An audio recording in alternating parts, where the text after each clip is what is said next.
As Wendy mentioned, I'm a retired corporate lawyer, and I've written 5 books in what I'd call the spiritual genre. She mentioned Dancing on the Stamp was my first one. My second one is called Dancing Forever with Spirit. The third one is Dance of Heavenly Bliss. Fourth one is Dance of Eternal Rapture. And then my last one, as Wendy mentioned, is Dancing with Angels in Heaven. Before I get into the sort of the meat of what I've written about, and by the way, all of these books deal with my dialogue and then astral travels with my spirit guide, Albert. But before I get into that, I just should give you a bit of background about me. First of all, I was raised in a very religious Roman Catholic family.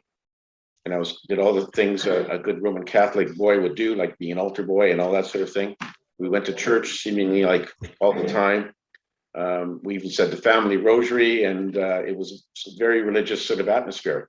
And this was all led by my mom, who was determined that her husband and 5 children would all make it to heaven, even if she had to drag us kicking and screaming. So that's my background. And so when I went off to university in my 20s and then into my 30s, I started questioning a lot of the dogma and the beliefs and the rules that the Catholic Church had taught me as a child, or probably more to the point how I was indoctrinated as a child in the Catholic Church. Anyway, so I started discarding a lot of these beliefs because it didn't make a lot of sense to me. And so then I was sort of in no man's land. It was like I've rejected the Catholic Church beliefs and their rules, and I needed something else to latch onto. I didn't have anything. Everyone needs something to believe in. So I was sort of in this no man's land. And that went on until I ran into my spirit guide, Albert. And what had happened during those lost years was that I would ask the eternal questions of life that everyone asks at one point or another, like, who am I? Why am I here? Who put me here? What's my life purpose? And the big one, of course, is what happens to me when I die? Now, I knew the Catholic Church told me if I was a good boy, I'd go to heaven. If I was bad, I'd go to an awful place called hell. It was sort of that simple. But that didn't seem to sit very well with me. So anyway, I was sort of casting about to try to find something else I could latch onto. So then it was back in 2007, and I was as Wendy mentioned, I was a corporate lawyer in Calgary. I was very much of a button-down, stuffed shirt corporate lawyer. I was arrogant, condescending. I didn't have a religion, didn't have any spirituality. I didn't have anything other than the usual pursuit for money and power and material goods. So I was walking down the street one sunny afternoon in May in my 3-piece Navy suit. I came, all of a sudden, a homeless man jumped out in front of me. Now, I'd often encountered homeless people on the street before, but because I was so arrogant and condescending, whenever I ran into him, I would say to myself, why don't you get a job like the rest of us, you bum, and quit sleeping on the streets? That was my usual attitude. This homeless man was different. He looked like a typical homeless man. He had scraggly hair and a stringy beard, and he had dirty, slept-in clothes. But the reason I didn't sort of go around him as I usually would do was because he had these amazing, dazzling, sparkling blue eyes that shone like 2 little blue stars. And his gaze was really penetrating deep within me. And I felt like he was looking down into the depths of my soul, and that he knew everything about me, everything I'd ever said or done, which was strange because I'd never met the man before, never seen him before. But at the same time, so I didn't feel violated by this, because at the same time, his gaze was sending me what felt like a wave of pure, unconditional love that was infusing my whole body with an amazing sense of peace and security and well-being. I'd never felt anything like that before. So I stood there like a deer caught in the headlights. And it was almost like a time warp. I had no idea how long I was standing there looking at this man. And then finally, he broke the spell by saying to me, "Why are you here?" And then he promptly disappeared into a nearby store. Well, when I finally collected my wits, I decided I had to go into the store to find him. I had to find out who he was. Why did he stop me? So I went into the store. There was only one entrance and exit. I looked around in the store. He was nowhere to be seen, and I hadn't seen him leave either. So I went back on the street, and I walked up and down for several blocks, hoping to find him, but he had disappeared into thin air. I mean, he just wasn't around. So That night, I resolved that I had to go back to the same street the next day to see if I can find him. So I did. Same street, same time. And I started searching for him. And after about 15 or 20 minutes, I was about to give up hope when I spotted him sitting on a bench all by himself. So I went up to him and I said, "Who are you? And why did you stop me the other day?" And he said, "I'm a soul just like you. I'm here to answer your questions and help you on your journey." So then my skeptical lawyer brain kicked in. And I said to him, "Why do you think you can help me when you can't even help yourself? Because it looks like you've been sleeping on the street for weeks and you smell like a dead fish." Well, he just gave me a big smile and he said, "Looks can be deceiving because you look like you're a successful corporate lawyer with everything under control, but we both know that's just a facade." He said, "If you want to, turn around and go back to your office and see if you can find the answers to all those questions you've been asking over these years. See if you can find those answers in all those emails from your clients waiting on your computer." Well, of course, I knew that wasn't going to happen. So my intuition was screaming at me that I had to sit down and talk to this guy. And so I did. He told me that his name was Albert and he was one of my spirit guides. And so that began a dialogue between him and I that went on for several months. And he told me early on that he had arranged for this meeting because he wanted to enlist me to be one of his messengers. I was the only one. I found out later that I was the only one who could see this guy or feel him, because I reached out and I touched him and I could see him. He manifested for me only. No one else could see him. So if somebody had been passing by our bench that day when I was talking to him, they would have seen me sitting by myself, talking to myself, because they couldn't see him. In any event, he was, for the first three occasions, he manifested as the homeless man. Then after that, he just communicated with me by telepathy. He was just a voice in my head, and that's how we communicated. And when I said to him, "Why did you show up in my life as the homeless man?" he said, "Well, if I had just started talking to you out of the blue as a voice in your head, you likely would have thought you're losing your mind." And that's true, I probably would have. So this way he eased me into the conversation by manifesting as the homeless man.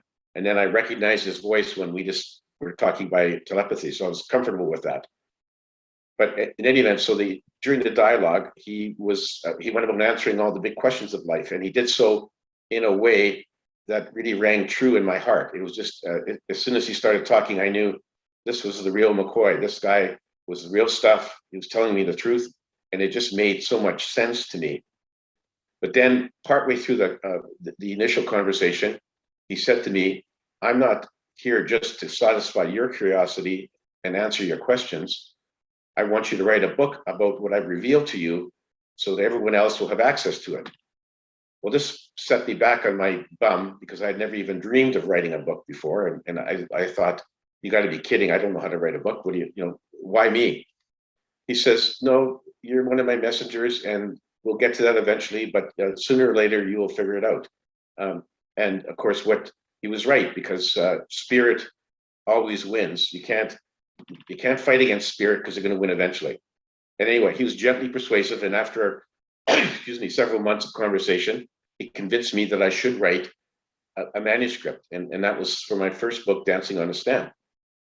And once I had written that, and I was a bit reluctant to do so, but once I had written it, then I was faced with a dilemma. It's like, okay, should I get this published, or should I just throw it in a drawer and lock it away, never to be seen again? One of my concerns was that what I wrote in my book was very much out of character as far as my former law partners, clients, colleagues knew me, and I knew that a lot of them would think that poor old Garnet has gone senile. So I had to face that one. But after a while, I just thought, I've got to do it. I've got to publish it and let the chips fall where they may. I have, in fact, lost some of my old friends because although they haven't said it to my face, I know they're thinking I am crazy. But I've made a lot of new friends, spiritually minded people.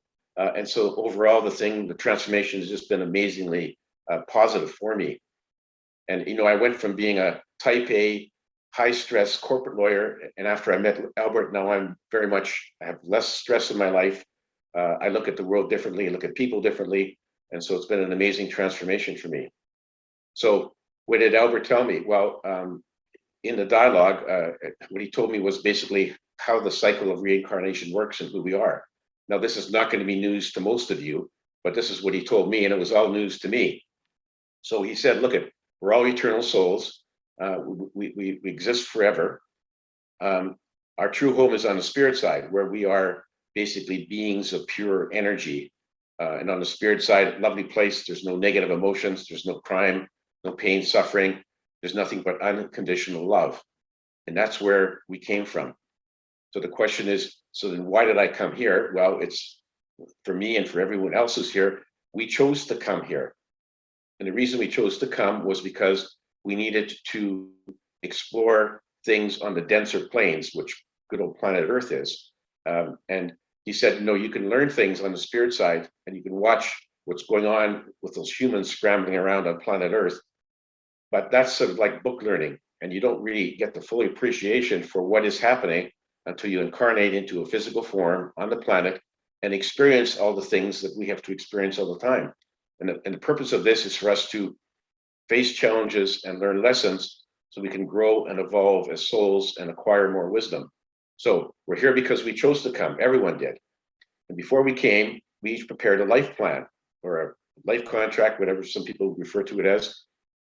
And in that, we chose the essential basics of our new incarnations, which is like the place we would be born, the name that we would have, the identity of our parents and siblings and other relatives, friends, potential life mates, spouses. So we choose all that for that purpose, so that we can face the things that we need to face to grow and evolve. And so then we incarnate. But the trouble is that once we're born here, we do not remember that we have a life plan, and certainly don't remember what's in it.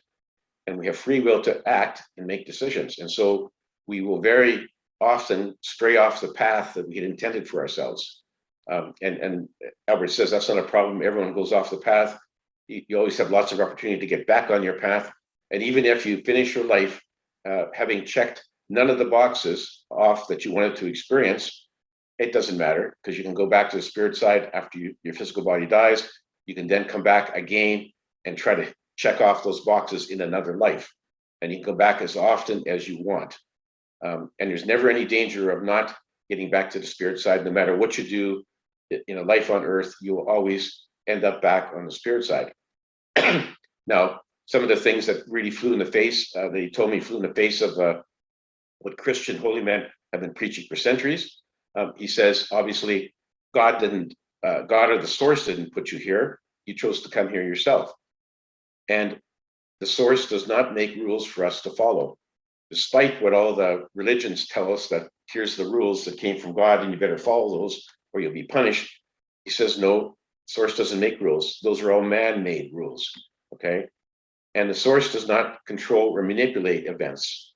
So that if you pray to the source to say, I want to get an A in my final exam, or I want to come through a major surgery in fine shape, the source doesn't manipulate things.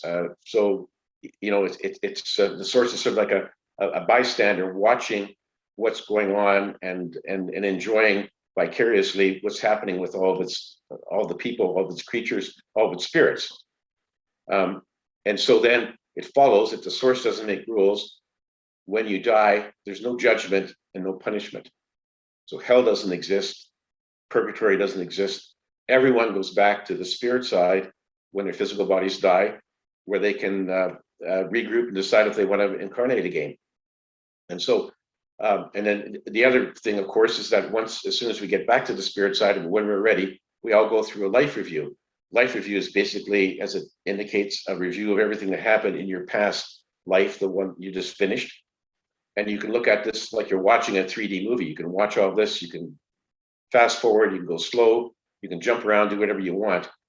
And one of the amazing things of a life review is that when you're looking back at your interactions with other people, not only can you see what you saw and what you said, you can also hear the thoughts and feel the emotions of the people you interacted with during your life, which is a great learning tool. Because if you said something nasty to a coworker at work, in this life review, you would feel their hurt, their anguish at why you were mean to them, even though maybe you didn't intend to be mean. And if you did something nice to someone, like say you helped your elderly neighbor carry out the garbage, you would feel that person's love and gratitude that they expressed or didn't say, but they felt for you as you're doing that. So you get the good and you get the bad. And the whole thing is, it's a learning tool. It's not designed to make you feel badly about what you did. It's designed to tell you some of the things that you did when you went wrong, how you maybe could have avoided them when you're looking at it with the benefit of hindsight. So it's really designed to sort of prep you for your next incarnation if you choose to do that. And of course, the big thing that a lot of people really like is that it's total freedom when you're on the spirit side. When you finish your life, you can decide to go back to incarnate. You can incarnate as a human or an animal on Earth. You can incarnate as in another life form on a different planet. There's sort of like endless possibilities of where you can go. Or if you want to just sojourn on the spirit side for as long as you want, you can do that too. So it's really a sort of an open situation where the soul has the final choice about where they're going and what they're going to do next. So that's sort of in short form is sort of like how he explained how incarnation works. Some of the other things that were interesting is that he pointed out to me about spirit guides. He's one of my spirit guides, and he says that everyone has several spirit guides, and sometimes they will change during a person's life. So you might have one or two that stay with you from birth right through to death, but others will change as your journey changes, as your needs and your wants change during your life. But you always have some with you. They're with you 24/7. You're never alone. They're always there trying to help you. And their main goal is to try to steer you on a course that will get you ticking off most of the boxes on your life plan in terms of what you want to experience. The trouble is that their messages are so very subtle. It's like a flash of intuition, a gut feeling, a whisper in your mind, a coincidental event. They're trying to give you messages, but they're not sort of direct. It's not like me talking to you guys. It's you have to sort of sort through all this. And because so many humans have all these thoughts churning through our minds every day about, what happened yesterday, what's going to happen next week, and so on. These messages from your guides can get lost in the shuffle. And so the real challenge for humans is to try to find a way to quiet our minds and learn to hear the messages and act on them. And also to stop our minds from counteracting what our guides are telling us, because your human mind has a set of goals and agenda which doesn't really jive with what your soul wants to do.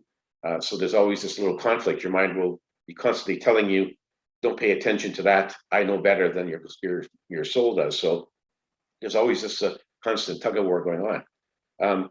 So we all have spirit guides. One of the things that really surprised me about his revelations early on was that he said, no one dies by accident. He says, we die when our souls choose to leave the incarnation. And of course, our human minds are not aware of what our soul has decided or is going to decide, but nonetheless, our souls do decide it. And when we prepare our life plans, we always incorporate 5 or 6 exit points, where when you arrive at that exit point, your soul can say, okay, do I want to leave the incarnation and have my body die? Or do I want to carry on and move on to the next exit point? And of course, our human minds aren't aware of this, but our soul is basically in control. And so our soul chooses when to go. So even if somebody dies in a car accident, it wasn't an accident. It was your soul deciding that would be the exit that they wanted to take to get out of the incarnation. So that's a bit surprising. And I even said to him, well, you mean to say that if a plane goes down, crashes, and kills all 300 people on board, that was not an accident? And he said, yes. Every one of those souls, for those people, decided to choose that as their exit point. So that was a bit surprising, but I guess comforting in a way to know that our souls are in control, even though our human minds are not aware of what's going on. So that's sort of the basics of what he told me about. There's a lot more details in my books, but that's sort of the basics. I'm sure most of you people already know most of this. So anyway, once I published the manuscript for my first book, Dancing on a Stamp, then Albert disappeared from my life for a little while. And Then he came back in another sort of form. I was sleeping in my bed one night, and something made me wake up, and I sat up in bed, and I could see this ghost-like ethereal figure standing in the doorway of my bedroom. And when he moved closer, I could see it was my spirit guide Albert in astral form. He still looked like the homeless man, but he was in astral form, so kind of semi-transparent. So I said to him, hi, Albert, what brings you here? What's going on? He said, I'm here to take you on some astral trips. I'm going to take you traveling on the astral plane. We're going to go to the spirit side. We're going to go to other places in the universe, other places on our planet, because I want you to write about what you see and what you hear in your next books. And by the way, he said, you're not done with one book. You're going to write, 3 or 4 or 5 more, which really threw me back. But I had learned by now to not argue with Albert. So I said, fine, let's go. Excuse me. So he literally reached out and grabbed my astral hand, pulled my astral body out of my physical body. I turned around and looked, and my physical body was still sound asleep in bed. And he just said, follow me. And he rose up through the ceiling, up through the clouds. When you're in astral form, you pass through walls and physical things like they're not there. And he let me hover above our beautiful planet for a while before we went on. And it's really quite amazing to see our beautiful planet from that perspective. And I only hope that everyone can see our planet from that perspective, and we'd be a whole lot less abusive to our dear old Mother Earth if we saw how beautiful our planet is from space. And on the first trip, he then took me to the spirit side. We passed through what he called the doorway to the spirit side. We ended up in this beautiful meadow, incredibly beautiful, like lush green grass and beautiful wildflowers and majestic trees and so on. And we followed a path sort of up a small hill. At the top of the hill, I could see a group of people waiting for me, or they seemed to be waiting for me at the bottom of the hill. As Albert led me towards this group, my heart skipped a beat because I could see it was my mother, my father, my brother, aunts and uncles, grandparents who had predeceased me, and they were there to welcome me to the spirit side.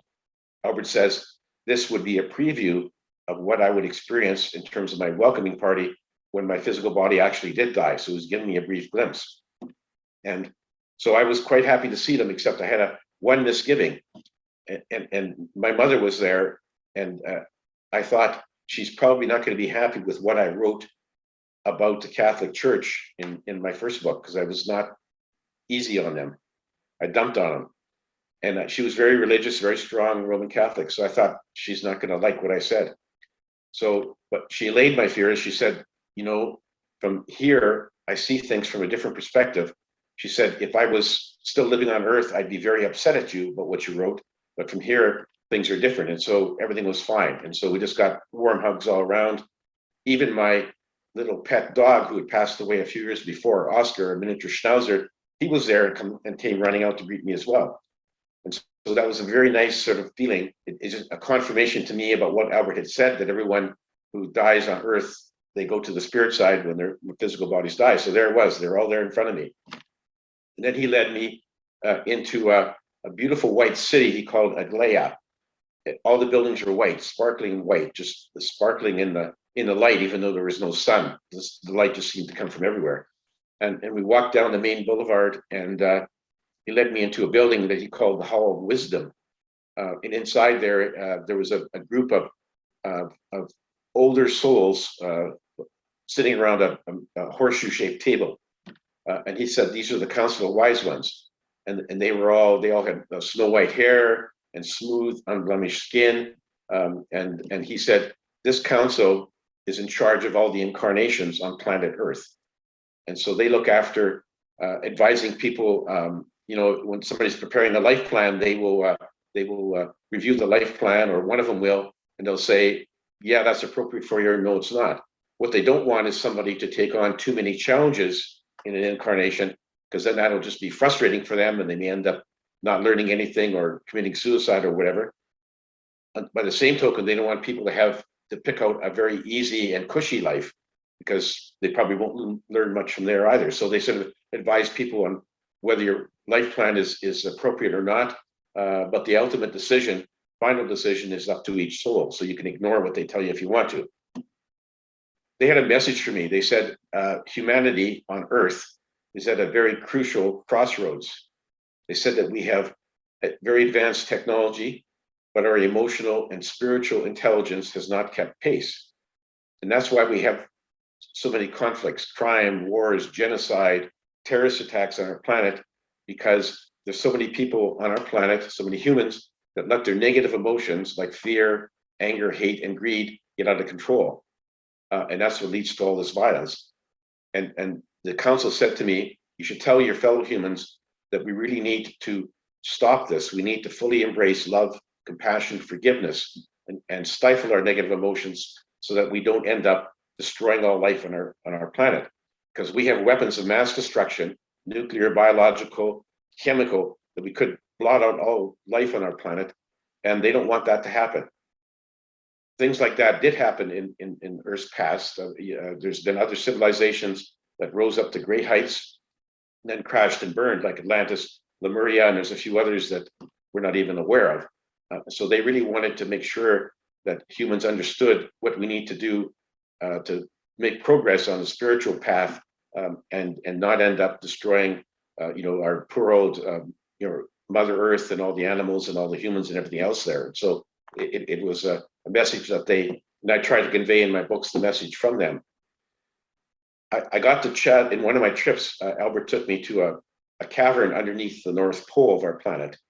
And there I got to have a conversation with Gaia, the consciousness of our dear planet. Now, I was a little surprised because I wasn't aware that our planet actually had a consciousness. It does. And she's a very much of a compassionate and loving spirit entity. I'm not sure how to call her really. And she loves and respects all of her creatures, humans and all the other creatures. And she really is protective. She wants everyone to survive and get along, and have a good life. She was really concerned, and she relayed this to me, that she was really upset at the abuse that humans have been heaping on poor old Mother Earth with their pollution. Because we have been polluting Mother Earth, as we all know. The pace really increased after the Industrial Revolution, when we could really pollute things, burning fossil fuels and so on. And she says that this is not great, that it's really hard on dear old Mother Earth. It's hard on the humans. It's hard on the other animals who share our planet. And she says, we have to stop this. And if we don't, it's going to end very badly for us. She says, you may have noticed that there's been an increase in the number and intensity of natural disasters in our planet in the last number of years. Hurricanes, tornadoes, floods, wildfires, volcanoes, whatever. She says that's just a sign of what is going to happen and get worse if we don't change our ways. So we really have to stop the pollution. Really, we are trying to do that, but we have to do it much more of it and much faster, so that we don't end up destroying our poor old Mother Earth. The other thing she was upset is that she said the other thing that humans do that's really wrong is abusing the other animals on our planet.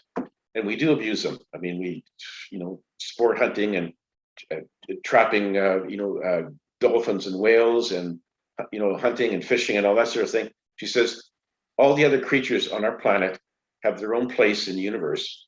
They have as much right to live on planet Earth as humans do. And humans should not think that they're there just to serve our needs. And so those are the two main things that she was unhappy about. And so that was one of the messages I took back. Now, so I'll just try to quickly hit some of the highlights. Obviously, I've got 5 books. I can't talk about them all now. Excuse me. So one of the things, well, 2 things. One of my questions for Albert was, do ETs, extraterrestrials, UFOs, are they real? Absolutely. He even took me to visit one of the ETs orbiting planet Earth in a spacecraft. And there I had a brief conversation.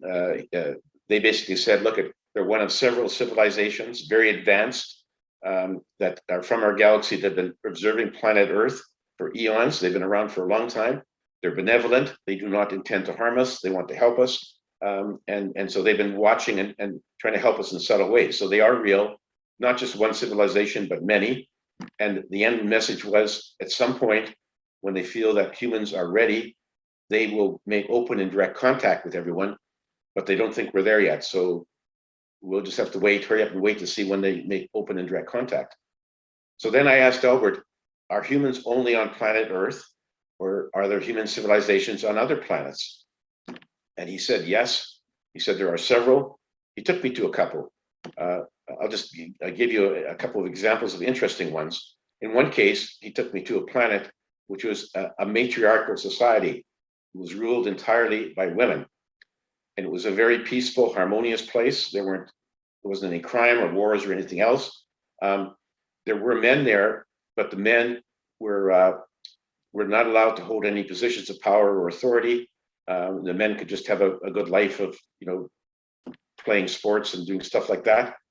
And they were also docile because on that planet, all the boys were chemically sterilized at the age of 3. And so because of that, they had very low testosterone levels, and that made them meek and humble and mild. And they just were happy to let the women run the planet. And the women did a very good job of it.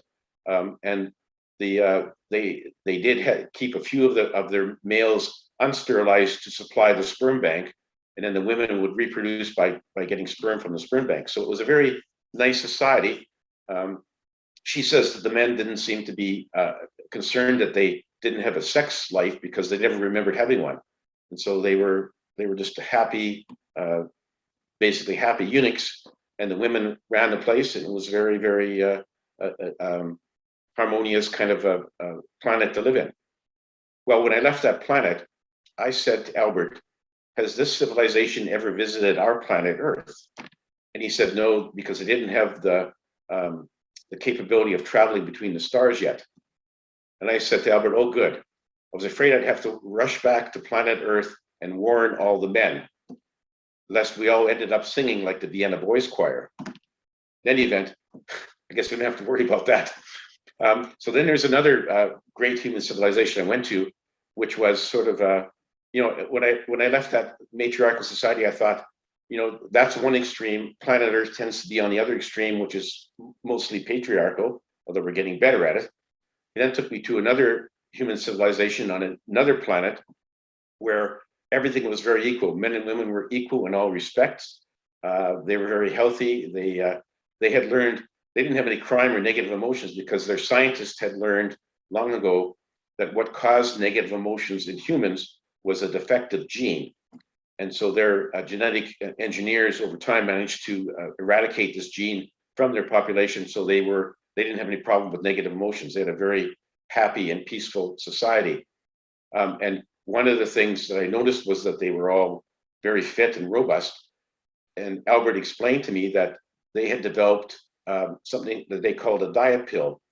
And so they could eat anything they wanted to eat, whether it be desserts or cheeseburgers or whatever the heck they wanted, as much as they wanted. They took this pill, they would not gain an ounce of weight or gain any cholesterol or anything else. It was just amazing. And so these people enjoyed eating and drinking, and they did so every night. And because of this pill, they were just fit and trim as a bodybuilder.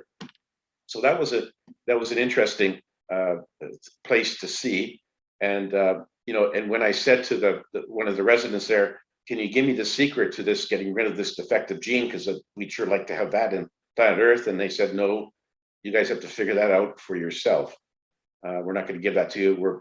We're not allowed to give that to you on a silver platter. So you guys have to work that out. And so a couple of examples of where human societies have done way better than planet Earth. And so it's something that we should strive to do. We can get there if we want to. One more example of a difference from our planet Earth, and this had to do with the parallel universe. Albert said that, see, what happened when the source created the first universe, the source built in a random sort of splitting of the universe factor, so that the first universe split into two, just like mitosis, like a human cell. And so those universes at random times split into two more. So basically we have countless parallel universes from this splitting. And so planet Earth is in a number of parallel universes, and they're not all the same. Like Albert explained, in one parallel universe, the asteroid that slammed into the Yucatan Peninsula on our Earth 65 million years ago, which wiped out most of the dinosaurs, that asteroid missed the Earth by a whisker and dinosaurs are still the dominant species on that planet, in that parallel Earth. So that was quite interesting. He then actually took me to one, to visit one, actually to two. I'll just tell you about the first one. We went to this parallel universe where Earth was in basically the same time frame. He took me to Lower Manhattan, and there I could see the World Trade Towers were still standing. And I said to him, "How could this happen?" Because they were destroyed by those terrorist airplanes, way back in 2001, I think it was it? Anyway, when that happened, the 9/11 episode. And I said, "How is this? How are they still standing?" He said, "Well, this is due to a quirk in the history of that planet. And what happened was that Muhammad, who of course engendered the Islamic religion, he died in a freak accident at a very young age. So Islam was never formed. There was no Islam in that Earth. There was obviously no Islamic terrorists, and the Middle East right now on that planet was filled with Arab Christians and Jewish people, and there was no Islam anywhere. Because of that, there were no crusades. There were no other the things that were associated with Christians fighting the Islamic people. So that was sort of a quirk in that planet that changed things considerably. Then he took me from Midtown, from Lower Manhattan up to Harlem, which, as you all know, is a Black community. And he dropped me down the street there, and I looked around, and I could see that there weren't very many Black people there. And I said, "What's going on?" And he said, "Well, another quirk in the history of this planet was that way back in the early 1500s, Great Britain abolished slavery, and soon other countries in Europe followed suit. That meant there was never any slave trade from Africa to the Americas, which means that there was no need to free slaves, there was no civil war, no emancipation, no civil rights movement, and that the only people from Africa who were there were a small number who had emigrated in the normal course." So another major significant change, particularly for America, in that parallel Earth. And it just shows you that small little things in the history of that planet, or maybe even our planet, could make amazing changes to what develops further on.